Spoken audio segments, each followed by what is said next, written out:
तो night watcher के इस एपिसोड की शुरुआत वहीं से होती है जहां से पिछला एपिसोड खत्म हुआ था। हमारी नंबर 2 ने बिजली का एक बहुत ही बड़ा हमला कर दिया था सामने वाले पे, लेकिन क्या उसके पास भी कोई एबिलिटी थी और वो अपने आप को बिजली के हमले से आसानी से बचा लेता है बिना कोई फर्क पड़े। तो वो जो जासूस था वो भी मनी मन सोचता फक यार, ये तो उस अटैक के सामने भी बच गया है, वो हमारा क्या होगा, हम तो मारे जाएंगे। नंबर 2 के दिमाग में था कि नहीं यार, मैं और साथ ही में जासूस और शौकन हम तीनों मिलकर लड़ेंगे तो सामने वाले को तो हरा ही देंगे। हमारा शौकन मना कर देता है कि लड़ाई नहीं करना, बस आगे भागो। तो आगे भागते हैं, शौकन उतने में वो जो पेपर था वो यूज़ कर लेता है जिससे एक लाइट तैयार करता है। वो लाइट जिस पे भी पड़ेगी ना वो बंदा अपनी बॉडी हिला ही नहीं पाएगा, तो दुश्मन भी अपनी बॉडी हिला नहीं पाता। उतने में मौका मिलता है और ये लोग बहुत ही दूर चल जाते हैं। जो पीछे से देख रहा था वो भी कहता बच गए साले। अब उन तीनों की ओर आते हैं जो काफ़ी दूर आ चुके थे और माइंड टू माइंड बोला जाता है कि जासूस टेंशन ना ले, हम लोग काफ़ी दूर आ गए और शायद उनमें से कोई पीछा नहीं कर रहा, हम तेरी जान यहाँ पे बचा लेंगे। तो वो भी कहता यार अगर आप दोनों ना होते मैं तो वाकई में यहाँ पे मारा जाता। शुक्रिया। मनी मन सोचता बाप रे, वाकई में ये जैन भाई बड़ा खतरनाक आदमी है, जो कुछ हुआ इनके चक्कर में हुआ, ये दोनों ना होते मैं सच्ची में अब तक मर चुका रहता। जंगल में लेके आ जाते हैं, शौकन भी कहता जंगल में लेकर आया है, यहीं पर है क्या तुम्हारा मिनिस्टर? वो भी कहता यस। तो चिड़िया की आवाज़ निकालता है, तो सामने से भी चिड़िया की आवाज़ आती है, तो ये फिर से आवाज़ निकालता है, तो एक आदमी आता है। तो क्या ना इनका कम्युनिकेशन करने का तरीका यहाँ पर है, अगर तुम आओगे ना तो ऐसे चिड़िया की आवाज़ निकालना, हम पहचान जाएंगे कि हमारा बंदा आया है, वरना कोई बहरूपिया भी हो सकता है।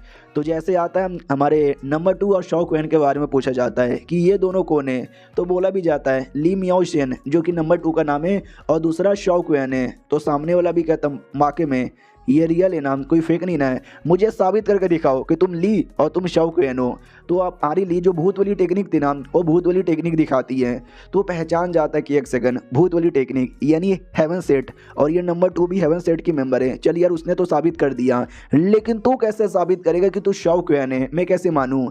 तो शौकन एक टोकन निकालता है और कहता अपने मिनिस्टर को बुलाओ और उसको दे दो, वो ऑटोमेटिक मुझे पहचान जाएगा। तो वो तभी मिनिस्टर को बुलाते हैं, मिनिस्टर के साथ कुछ और भी बंदे यहाँ पे थे। शौकन को देखता है और पहचान नहीं पाता, क्योंकि हमको मालूम है शौकन ने अपने रियल चेहरा नहीं बल्कि अपने भाई का चेहरा लिया है, तो अपने रियल चेहरे में आता है और जैसे रियल चेहरे में आता है हाँ तो भाई पहचान जाता है कि अरे यार तू तो शौकन है, चलो मेरे साथ। हाँ तो उसी जंगल में एक छोटा सा गुफा जैसा कुछ तो था, वहाँ पे आ जाते हैं।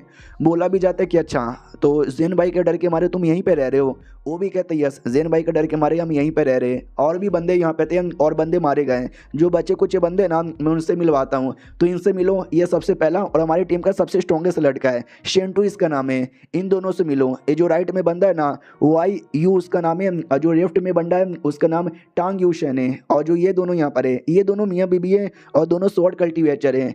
चेन शाया पति का नाम है और जो बीबी है ना उसका नाम यू लिया है। तो यही हमारी टीम में बचे हैं, बाकी सब मारे जा चुके हैं। वो जो आत्मा मिली थी हमारी नंबर 2 को, वो आत्मा निकाल के दिखाते हैं। तो ये जो मोटा आदमी था उसके आंखों से आंसू आ जाता है और कहता है ये मेरा दोस्त था, हम दोनों बचपन के दोस्त यहाँ पे थे, चड्डी बड्डी दोस्त यहाँ पे थे।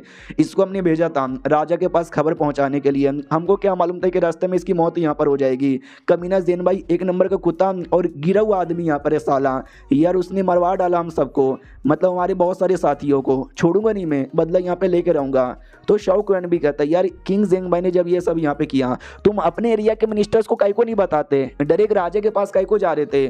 तो वो भी कहता है यार अगर अपने लोग को बताने जाएंगे तो भाई अपने एरिया में किंग जेंग भाई के जासूस कोने कोने में घुसे हुए हैं, हम जैसे जंगल से बाहर निकले वैसे ही एक्सपोज हो जाएंगे और हमको मार दिया जाएगा। ऊपर से वो जो सिटी है जहाँ पे मर्डर हुआ था वो सिटी एकदम नॉर्मल है, वहाँ पे लिटरली कोई फर्क ही नहीं पड़ा है। तो भाई कोई विश्वास भी नहीं करेगा हमारी बात का, सबको लगेगा कि हम लोग झूठ यहाँ पे बोल रहे हैं। तो शौकन के दिमाग में डाउट आता है कि हाँ भाई जब सिटी सही सलामत कैसे हो सकता है, और जो बर्मेलियन लोग हो गए या 10,000 डेमन किंगडम के लोग हो गए उनको भी एरिया मिला नहीं है, कैसे मिलेगा जब एरिया एकदम नॉर्मल है, खून खराबा कुछ हुआ ही नहीं है। बाद में हमारा शौकन मिनिस्टर से ये भी पूछता है तुमको मालूम है ना जो हमारे बंदे लोग हैं कुछ आए हैं केस यहाँ पे सॉल्व करने के लिए? वो भी कहता है या मुझे खबर यहाँ पे मिली कि भाई केस सॉल्व करने के लिए यहाँ पर आए, तभी तो भाई हमने इस अपने बंदे को नंबर 2 के पास भेजा और नंबर 2 ने तुम्हारे साथ यहाँ पे कांटेक्ट कर लिया। जैसे हमने तुम्हारे बारे में सुना तो हमारे दिल में खुशी हुई, क्योंकि हमने तुम्हारे बारे में बहुत ही सुना है कि तुमने भाई कैसे सोने के सिक्के का केस, धमाके का केस, साथ ही में तुमने मोंग को भी हराया था। तो हमने तुम्हारे बारे में बहुत ही यहाँ पे सुना है, इसके लिए हमें विश्वास है ये केस है ना तुम्हारे तुम्हारे जैसा ही बंदा कोई सॉल्व कर सकता है, हमसे नहीं हो सकता, प्लीज़ या तुम कुछ करो। तो वो भी कहता है यार एग्जैक्टली अभी क्या करूँ, मुझे भी समझ यहाँ पे नहीं आ रहा, क्योंकि वाकई में यार मैंने भी सुना है वो एरिया में सब कुछ नॉर्मल है, लगता ही नहीं है वहाँ पे हज़ारों लोग का मर्डर यहाँ पर हुआ है। आपका क्या विचार है, उसने ऐसा कैसे किया होगा मर्डर करने के बाद सब कुछ नॉर्मल? तो वो भी कहता नो आइडिया, हमको कोई आइडिया नहीं है। फिर जो अपनी नंबर 2 है ना, वो ये भी कहती है कि मैंने चेक किया है लेकिन ये लोग झूठ यहाँ पे नहीं बोल रहे हैं। हमको मालूम है ना एक तरीका है जिससे सामने वाला झूठ बोल रहा है या सच बोल रहा है पता लग जाता है, तो मैंने पता किया ये लोग सच बोल रहे हैं। शाओ कैन भी लाइक कोई और तरीका नहीं है क्या जिससे एकदम कन्फर्म यहाँ पे पता कर ले? जो सुनते वो भी कहती है एक और तरीका यहाँ पर है जिससे तुम कंफर्म यहाँ पे कर सकते हो, इसमें तुम्हें वो चेक करने की जरूरत नहीं है, तुम डरे कि ना किसी की बॉडी में जाके उसकी पूरी मेमोरी यहाँ पे चेक कर सकते हो। आई डोंट नो यार तुमने उसके बारे में सुना है या नहीं सुना है? तो शाओ कैन को याद आता है, मैंने सुना है, याद है ना बहुत पहले जो शाओ कैन नया घर लेने गया था वहाँ पे कुआं था, जिस कुएं के अंदर एक आत्मा मिली थी, तो उस आत्मा की मेमोरी चेक किया था उसको शायद अपनी बॉडी में डाल के या खुद उसके में जाकर, जिसमें हमें दिखा था उस औरत के साथ क्या क्या हुआ था और कैसे मरी थी। तो उसी टेक्निक के बारे में बेसिकली वो बात यहाँ पे कर रही थी और ये चैप्टर यहीं पे ख़त्म हो जाता है। तो मेन मिस्ट्री तो अभी यही बना है कि जिन भाई ने ये कैसे किया, देखते हैं भाई कब एक्सपोज होता है। हम मिलते हैं किसी और वीडियो में, जब तक के लिए बाय बाय।